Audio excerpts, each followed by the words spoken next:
Anthony says he votes for a new Tuesday segment. Love advice from Jesse Stiers. I've always pictured Jesse more of a lover than a fighter.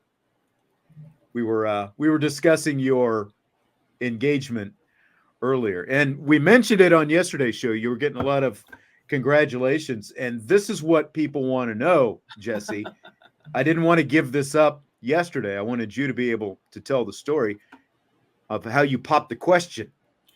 I feel like I've told this story many times today, especially today, because I was in office for the first time in like a week and a half. But basically what happened was I had a golf ball, and it said, "Naomi, will you marry me?" on it.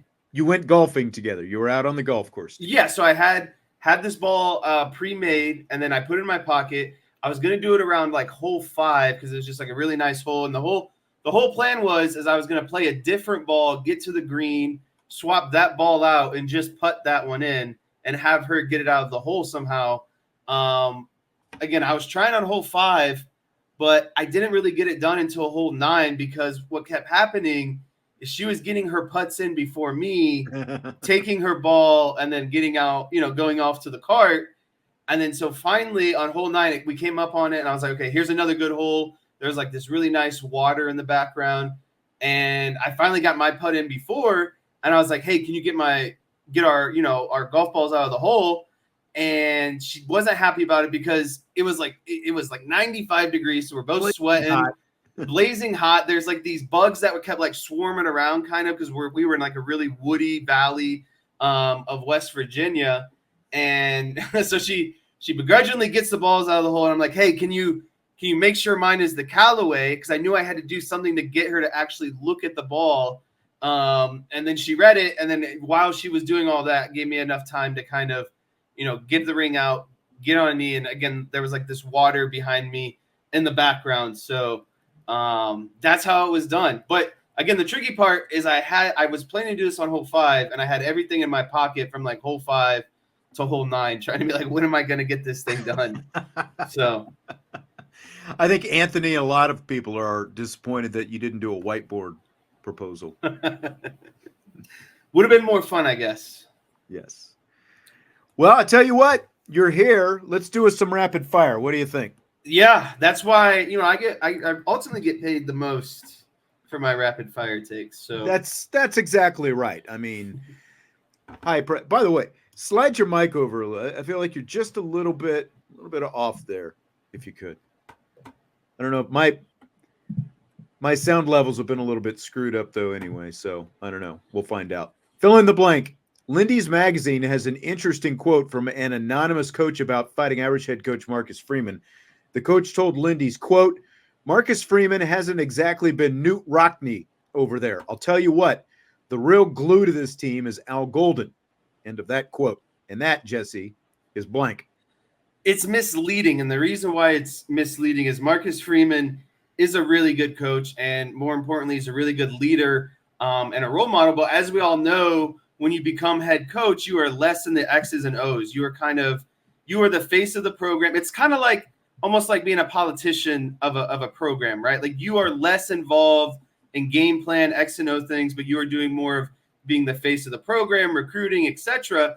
And so it's very misleading because I feel like Al Golden has been the glue in terms of, the transition that Notre Dame is facing on offense. The defense has been holding this team together as the glue in terms of, overall play. But I don't think that has anything to do with, coaching ability on Marcus Freeman's behalf because of, the offensive shuffle that's been going around the last few seasons, the offensive coordinator, play calling. It's just been a little bit out of whack and obviously not up to the same level as the defense. And so that's kind of how I view that is Al Golden has been the glue of, I guess, more of the X's and O's side of things because the defense is playing at a high level. To the defense. Yeah. Yeah. Exactly. But, there are a couple different things. One, I love John's response to this, absurd. And I think that that's probably the best way to sum it up because it is absurd to make a comment like this. And like USMA 87 says, it's weak. If you're going to say it, own it up and don't hide behind anonymous. Well, I mean, I don't completely disagree with that, but the fact is no one's going to put their name to this kind of thing because part of this is is the fact that they get to hide behind the anonymity of making this quote, and they know that it's going in a national publication, so they know that it's going to get out there. And I feel like it is basically like someone who honestly, I think that they probably think quite the opposite of this, that they actually, really are like the job that Marcus Freeman is doing, specific to recruiting. Because when you see the recruiting trend that Marcus Freeman has made and the imprint that he has had on this program, I think that this is probably somebody who's out there losing recruiting battles to Marcus Freeman and some Notre turf Dame. wars. Yeah, that's exactly it. And again, like, no one's going to actually put their name to this kind of thing, and it's easy to go out there and hide behind that anonymity and make this kind of comment. And like Jackson Reynolds, who's a 2027 linebacker recruit, he retweeted this yesterday, and he said, "Couldn't disagree more with this take. Marcus Freeman has shown himself to be a leader of men during my spring visit." And you know that there are plenty more people who feel the same. And I think if you talked with anybody within the program, the vast majority are going to feel the exact same thing.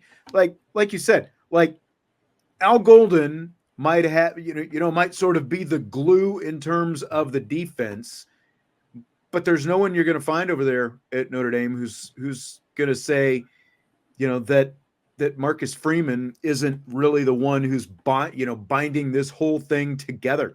Like when you look in and you see, like we were talking recruiting to start off this show, and the firm commitment that Deuce Knight has had, the firm commitment that CJ Carr had for, a year and a half before he ultimately signed with Notre Dame. And you can go on and on and on. The reason a vast majority of these guys are at Notre Dame is because of Marcus Freeman, not in spite of Marcus Freeman. And this is, USMA 87 says, I guess Narduzzi or Fickle, and Narduzzi is the first one who came to mind when I saw this quote. Pat Narduzzi was the first one who came to mind who I could think of making a quote like this, because he has always had a case of the whats when it comes to Notre Dame anyway. And I could easily see, and like Marcus Freeman, who did he get to flip? Kenny Minchie. Who did Kenny Minchie flip from? Pittsburgh.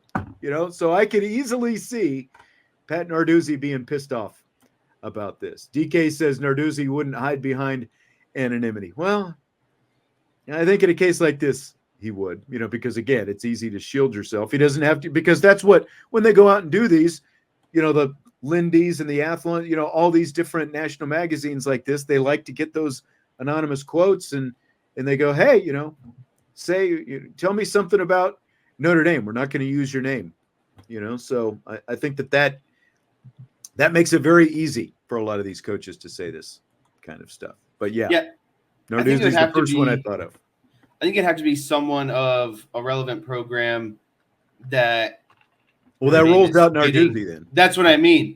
I don't think Pittsburgh has enough relevance or success to really be kind of, firing from the hip like that. I think it's got to be someone who's a little frustrated and pissed off that Marcus Freeman is, getting a lot of these high-end recruits so early on in his career. Yeah. No, I mean, DK, I don't disagree with you, because Narduzzi does complain about Notre Dame and the they're in, they're out, ACC affiliation and all that kind of stuff. And Brent is exactly right. Al Golden is executing Marcus Freeman's vision on the defense. Exactly. But it's not like Al Golden is floating around out there like some Svengali and like he's got his hands all over the team on offense and defense and everything else. Like you watch Al Golden, he's obviously coaching out there on the field, but he's a pretty cerebral guy. He's not the same. The personality that Marcus Freeman has compared to the personality that Al Golden has, they're a lot different. So it's not like Al Golden's got, he's the glue of Notre Dame's offense, and like he's binding this whole thing together. He's a great defensive coach and a great defensive coordinator, but that's not the role that he has with the Fighting Irish.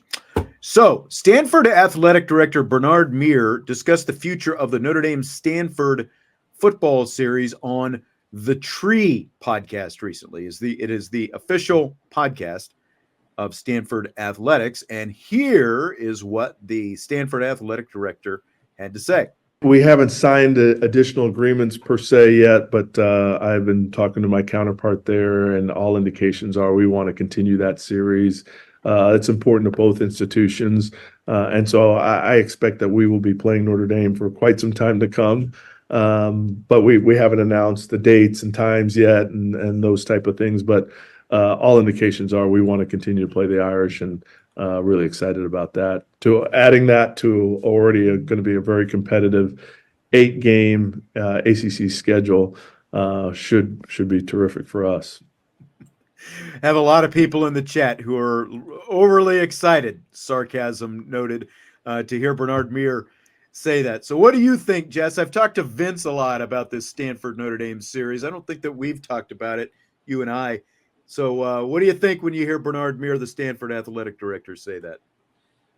I don't I hope that this isn't a wild take by any means, because I guess what I'm going to say is I don't mind the Stanford series, if that's what you want to call it, the continuation of playing Stanford. I think, like Navy, Notre Dame stood up for Stanford in a tough time, right? And I think that's why Stanford ultimately, has a lot of respect for Notre Dame. And I think Notre Dame has a lot of mutual respect for Stanford because of, being one of the higher end academic schools in the country. And to me, it's still a rivalry series. I'm big on the rivalry series.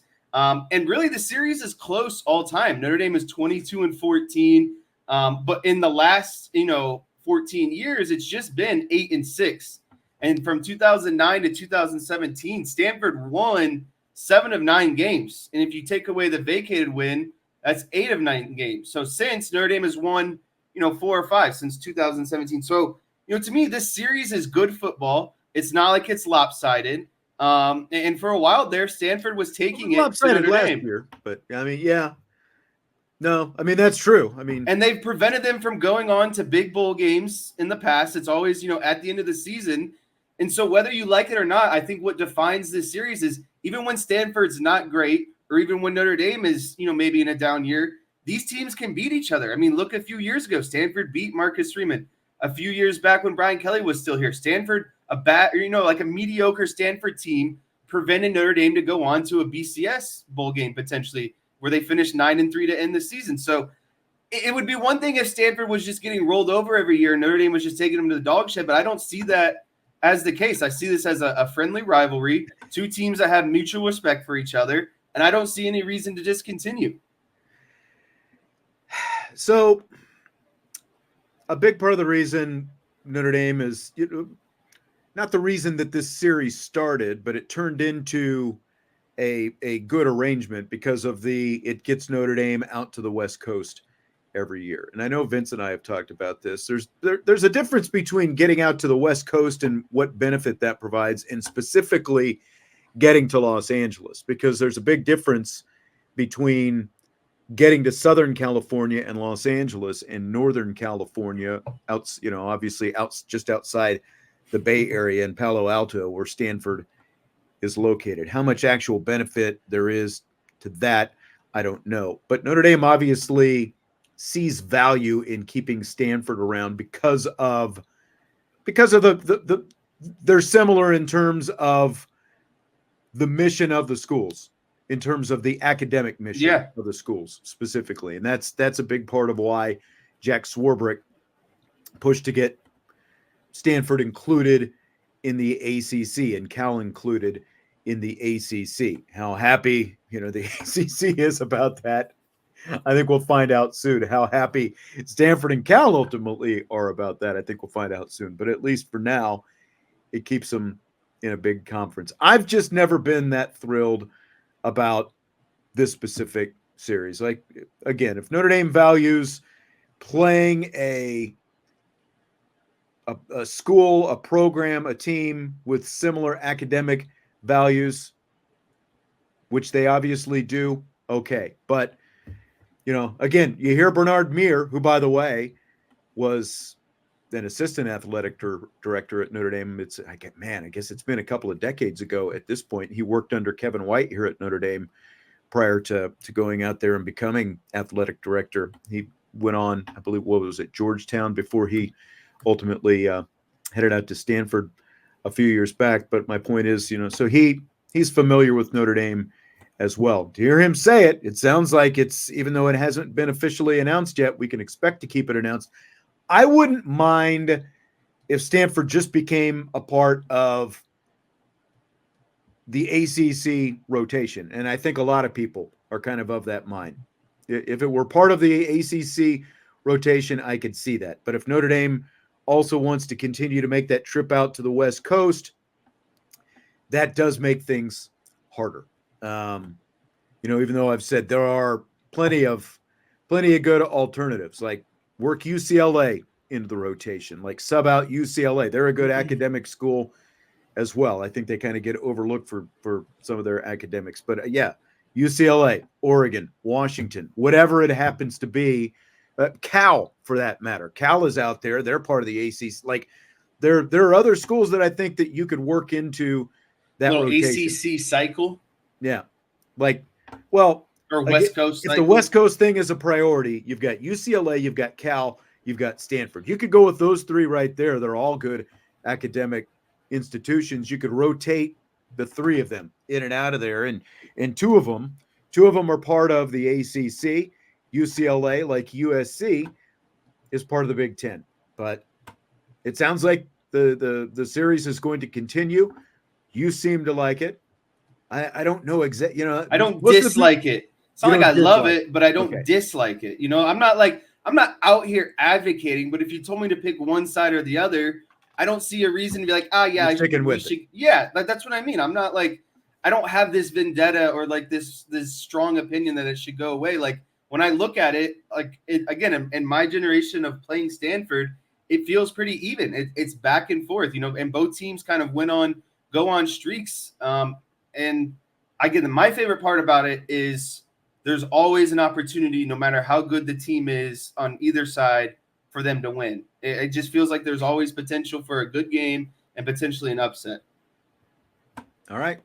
So it looks like there's only one open slot on next year's schedule. And listening to Bernard Muir, this is the last year on the current contract Notre Dame and Stanford has. So listening to that comment that we just did for Bernard Muir, sounds like Notre Dame Stanford will be a go next year. And of course, next year is the year that Notre Dame would go to Stanford. So sounds like that's going to continue, even though Stanford is part of the ACC now. So get that to look forward to, like it or not. So JJ Redick had his LA Lakers introductory press conference yesterday. The first time head coach was asked if there are any misconceptions about him that he's noticed in the coverage of his candidacy for the job that he wanted to clear up. And here, JJ Redick's response. It's a valid question, and I've certainly heard everything. It's been a really interesting 6 weeks or so, just in terms of being part of the engagement farming industry. It's been really interesting. However, I don't really have a great answer for your question, because I really don't give a honestly. I want to coach the Lakers. I want to coach the team. I don't want to dispel anything. I don't. I want to become a great coach in the NBA, and I want to win championships, and I want my players to maximize their careers. That's all I care about. So, Jesse, JJ Redick is apparently doing his Honey Badger impersonation. He don't give a bleep. So, do you have any problem with the response from JJ Redick there? I don't have any problem. And I actually enjoyed his response because to me, what he's saying is, you're allowed and you can have these, so-called misconceptions of me. And I'm not actively going out of my way to dispel them or prove them wrong. But ultimately, my coaching ability is what's going to indicate, whether or not those are true. And that's what I'm here to do, is coach to the best of my ability, and not sit up here and tell you things of, what you want to hear, essentially. Like, I'm going to coach basketball, and at the end of me coaching basketball, you can come back to and decide whether or not these misconceptions, line up with what you have to say. So I don't know. I thought that I like that people ask these questions because they're asking about, are you going to still do a podcast with LeBron? It's Right. all coaching. You know what I mean? It's not all gonna coaching. He's not going to do a Doug Gottlieb and do a podcast however many days. Gottlieb is doing an actual radio show every day. So JJ Redick is not going to do that. He's actually going to, shocker, focus on the basketball. Right. And so that's ultimately what it's about and what he's got to do, because everyone's questioning, his overall ability to be a head coach in the NBA. So what do? You coach and you let everyone else decide. Yeah. And I mean, look, I'm not a pearl clutcher.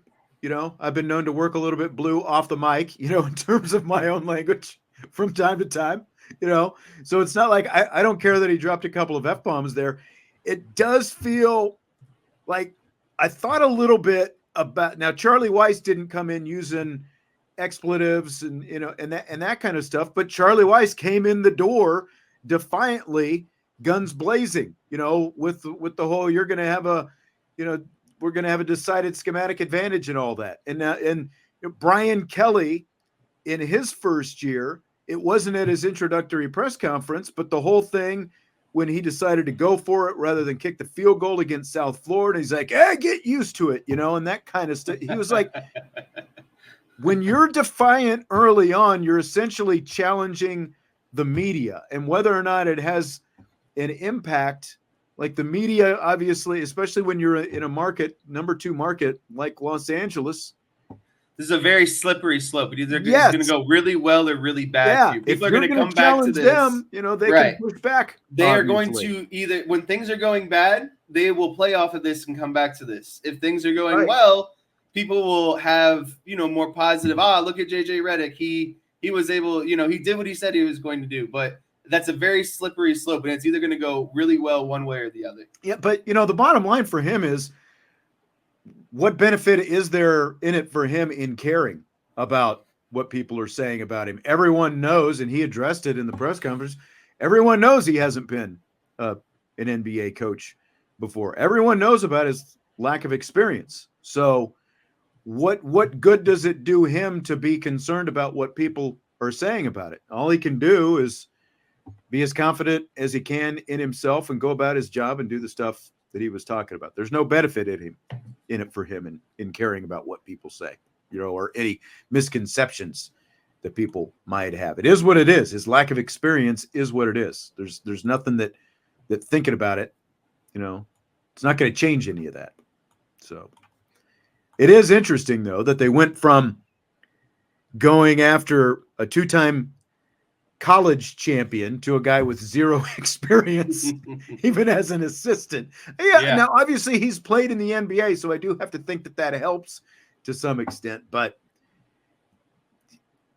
could you imagine? I mean, it's essentially, like even Notre Dame, when they hired Jerry Faust at least had head coaching experience in high school. I know Redick coached a little bit, I believe, in high school, after his NBA career was done. But even Jerry Faust had more experience as a head coach than JJ Redick has, going into one of the 2 most high-profile jobs there is in the NBA. It's a huge roll of the dice. Yep. I think that's what makes it great. It's going to be very fun to watch.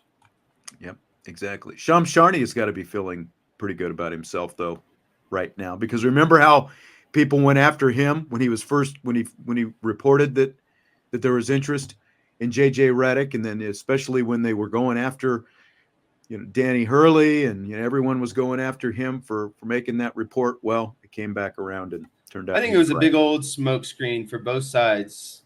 Woj gets to break it, looks good. Dan Hurley entertains it, gets his probably contract boost, he's probably getting some more money out of this from UConn in some way, like when the Lakers come calling. So both sides win. How legit it was, that's not for me and you to speculate, because we'll never know. Like, we're not Rob Pelinka and we're not the Lakers front office and Dan Hurley, but I mean, I wouldn't be surprised. And I mean, to be honest with you, there's a reason why Shams is probably the, I would say, more on top of things. I would say if I had to pick, which side I would be leaning towards, I would probably lean towards his side in terms of belief. Yep. Got it right.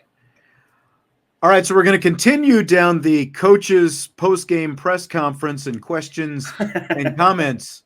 This trend. One's good too. Interesting one yesterday from the College World Series after the championship game was played. Texas fired its head baseball coach, David Pierce, earlier in the day yesterday before Texas A&M played Tennessee at the College World Series for the national championship. So A&M loses to Tennessee. Post-game press conference after the game. Here's a question and the answer posed and responded to by Texas A&M head coach Jim Schlossnagle. We're circulating today about a specific job opening. What do you have to say about your future in Aggieland? I mean, I think it's pretty selfish of you to ask me that question, to be honest with you. But I left my family to be the coach at Texas A&M. I took the job at Texas A&M to never take another job again, and that hasn't changed in my mind. That's unfair to talk about something like that. That'd be like you asking Montgomery if he's going to sign in the draft. But I understand you got to ask the question, but I gave up a big part of my life to come take this job, and I've poured every ounce of my soul in this job, and I've given this job every single ounce I can possibly give it. So write that. And then he got up and he left. That was the end of the press conference. For context, Jim Schlossnagle, the A&M head coach, was the head coach at TCU for several years before moving to Texas A&M 3 years ago. That's what he was referring to. But when he was at TCU, he worked for Chris Del Conte, who's now the AD at Texas. So there's, more than just a job opening. There's a direct link to Schlossnagle. So was this question fair or foul? I mean, obviously Schlossnagle didn't like it. What do you think, Jess? Fair or foul? It's a fair question, but it's a foul. It's foul when the question was asked, I think, is how I would say it overall. I think there is a time and place for this question. After losing the literal last game of the college baseball season, game 3, the maximum amount of games that it can go to your rival in the SEC in a close game, where you came back, right? I just think it's not the moment or time to really ask that question. I think, just like for players, there's time for coaches to kind of heal, to process, everything that just happened, to celebrate what they accomplished this season. And so I think the question is fair, but I think it's a week from now type of question, not a right now, today question. And I get that, but here's the problem. A week from now, you don't know that you're going to get a chance to talk to Jim Schlossnagle. Like, as a reporter in that press conference, like I would have a much bigger problem with the question if there was a pregame press conference like at noon, like you see sometimes, where the coaches will sit down with the media before the game. I would have a much bigger problem if it was before the game. This is after the game.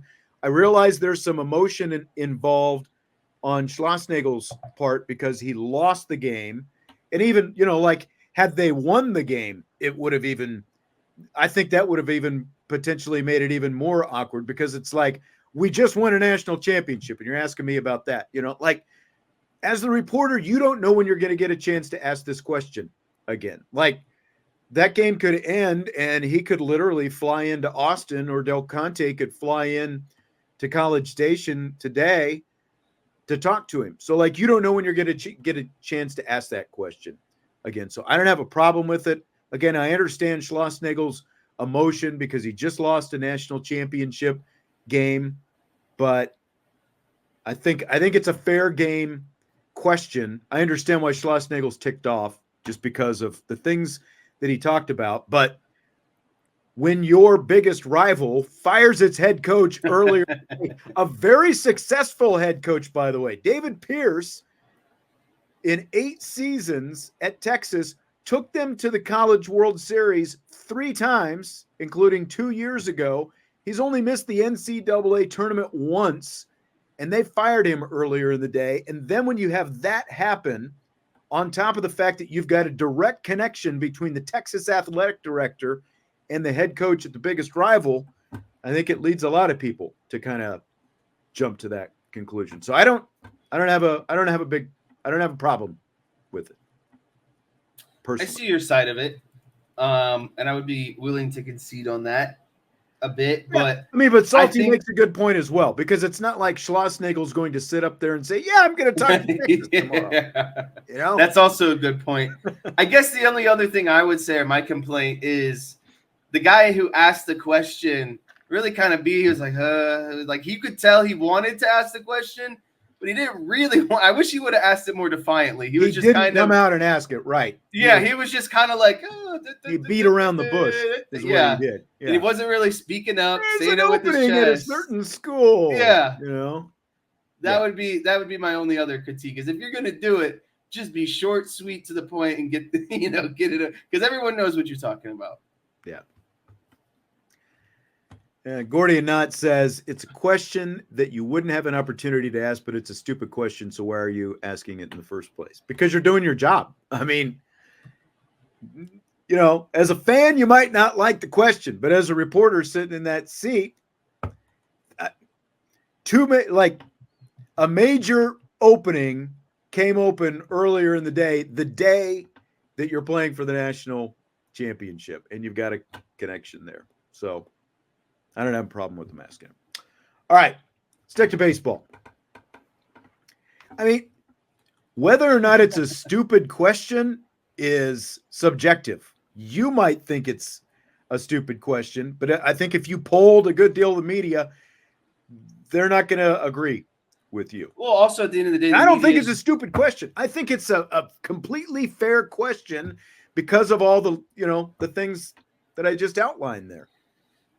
I feel like your job as the media is also to get out the information that everyone wants to know. And so it is in the college baseball community. I guarantee as soon as Texas's coach got fired, there was a lot of buzz around immediately. Well, who could be the replacement? What makes a lot of sense? And unfortunately, the Texas A&M guy who's playing, for the national championship is the guy who fit the most.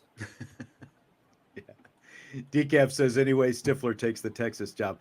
If they fired a guy like Pierce with the resume he's got, sorry, they're not hiring John Stifler tomorrow. What you should be praying for is that, Notre Dame would make a run at David Pierce, but I don't think that's happening anytime soon either, with the kind of money that he was making down there. Well, Texas. the facilities as well. Yeah. For a while, Texas baseball was like the bread and butter down there. Not Texas football. When football was floundering for a long time. That's right. But, they're going to the SEC. Big expectations going into the SEC. I'll be curious to see where Pierce lands. Jesse, my question, sticking to baseball, a little bit grander scheme. Who is baseball's greatest living Hall of Famer after the passing of the great Willie Mays last week? So I'm going to give you a fun answer. People might not like it. Okay. But my immediate, and everyone's going to say, "Oh, he's not a Hall of Famer." I know that. Okay. I know that. I know where you're going, but you can give that. But then you've got to give an actual. That's why I have that prepared. I have disclaimers. Okay. Barry Bonds would be my best active living player who should be in the Hall of Fame. Players who are actually in the Hall of Fame that are still living. You. Willie May. I mean, Pete Rose is still alive as well, and you can go Barry Bonds and Pete Rose and say that they are arguably the two greatest living baseball players, but neither is in the Hall of Fame. And then when I broke it down to players that are actually in the Hall, I did some extra credit. I did offensive and I did pitcher, but I think they're pretty equal with each other. I went with one of each as well, and I'll be curious to see if we've got the same answer on these. So pitching, I went Pedro Martinez. Ooh, Pedro. And I think you can make a case for three guys in that slot. It was Pedro, Randy Johnson, Greg Maddux. I think you could make an argument for all three of those guys. Roger Clemens. I just hate Roger Clemens. Again, Roger Clemens, not in the Hall of Fame, though. So, right. Nolan Ryan and Steve Carlton. Those are two that I came up with from the pitching side. I didn't think about Pedro because I can, like, as great as I think Pedro is, I think Nolan Ryan and Steve Carlton, like top 200 wins, 2.9 career ERA, all of the postseason success. Like, Pedro got even better in the postseason, and you could say he's a big reason why they won those World Series. So Pedro was my guy, and then offensively, I went Ken Griffey Jr. At least we can agree on that. I went with Ken Griffey. I mean, 630 career home runs. His body broke down the last few years. I mean, think of the numbers that Ken Griffey Jr. would have put up, and we all consider him probably. I think that, like, again, when the names that you can mention, like Barry Bonds, A-Rod, Roger Clemens, like those three are the three most tainted players in right. In terms of why they're not in the Hall of Fame. I think that Ken Griffey is probably considered, of that generation, of that era, especially the greatest clean player of that generation, assumedly clean player of that generation. But I think that you look at the fact that, like, the way his body broke down even lends more credence to that fact that he probably wasn't on anything, because if he had juiced a little bit, he might have avoided some of those injuries or been able to come back quicker from some of those injuries. Some other names I thought of were Ricky Henderson, Mike Schmidt. I thought of. Yeah. I mean, a guy, I think of Mike Trout, but obviously he's not in the Hall yet. But he's already up there for me of, like, one of the greater players of all time already. I'm trying to think of who else I thought of. I put a lot of thought and effort into this one. But I'm sticking with Pedro and Ken Griffey. Okay.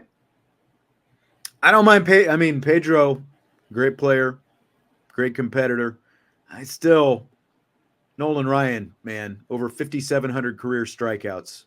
Like, I guess at the end of the day, Nolan Ryan basically known for strikeouts and no hitters just because of the overpowering stuff that he had. But, man, great player. And, known to pack a punch as well, just as Robin Ventura.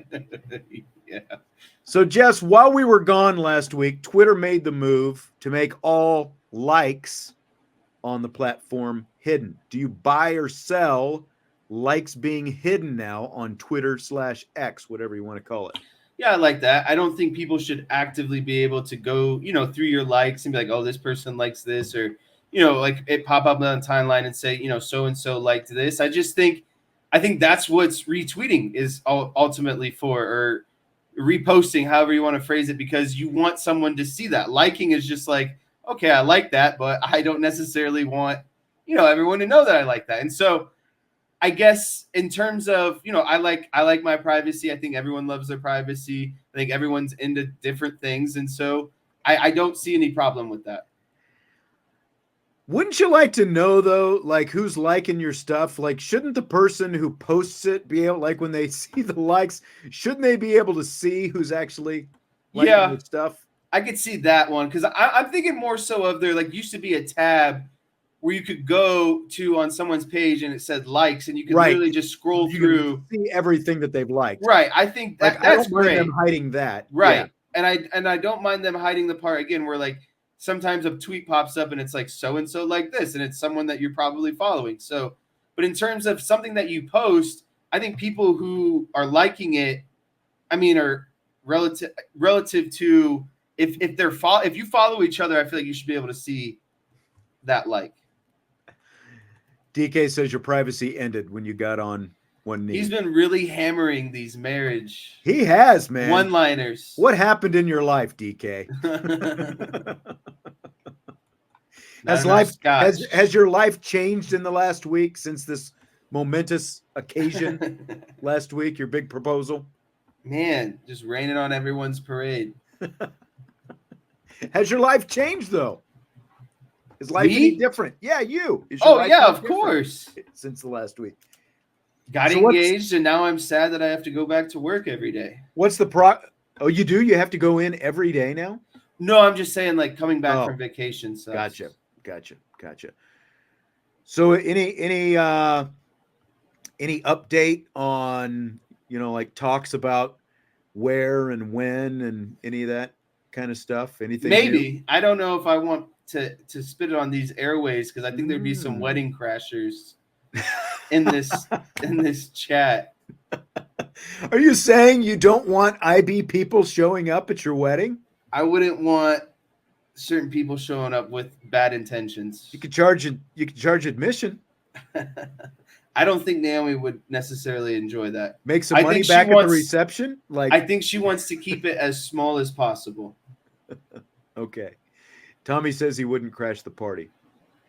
Is that who Father you're worried David about? is allowed. Father David is allowed. He can be there. Okay. Father David was in here yesterday because we were talking about Canada because of my trip to Canada. But all right. Well, that's going to do it for today. Thanks as always for joining us. Thanks to Liza Carlin from Notre Dame women's basketball for coming in earlier as well. Great interview with her. And of course, if you missed it, it'll be up on the old YouTube channel or in the podcast feed as well. We will talk to you tomorrow. Hit that like button before you scram out of here tonight, and we'll talk to you later on IB Nation Sports Talk.